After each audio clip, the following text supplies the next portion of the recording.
আমরা যখন কোনো ব্রিজ তৈরি করি তখন সবসময় একটা প্রবণতা থাকে যে নদী শাসন করে ব্রিজটা যাতে ছোট হয় নদীকে ছোট করে ফেলা হয়। আমি মনে করি আমার নদীকে কখনো ছোট করা উচিত না।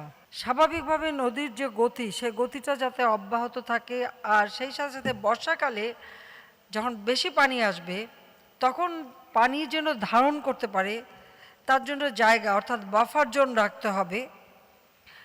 তারপরেই কিন্তু আমাদের যে কোনো পরিকল্পনা নেওয়া উচিত। নদীকে শুধু বেঁধে ফেলি যদি আমি, নদী বাঁধ মানে না।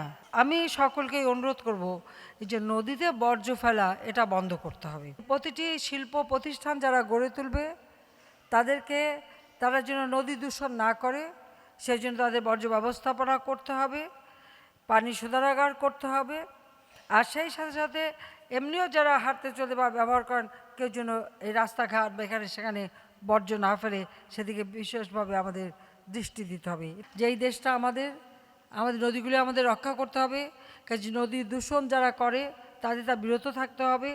আর এই নদী সংরক্ষণের কাজের সাথে যারা জড়িত তাদেরকে আমি বলবো যে যথেষ্টভাবে নিজের দেশ এবং দেশের ভবিষ্যৎ এবং নিজেদের ভবিষ্যৎ বংশধরদের কথা চিন্তা করে তার জন্য একটা সুন্দর পরিবেশে বসবাস করতে পারে, তাদের জীবনটা যেন সুন্দর হয়, অর্থবহ হয়, এবং আমরা একটা উন্নত সমৃদ্ধ দেশ হিসেবে যেন বিশ্বে মর্যাদা পাই সেদিকে লক্ষ্য রেখেই আমরা আমাদের পরিকল্পনা নিই।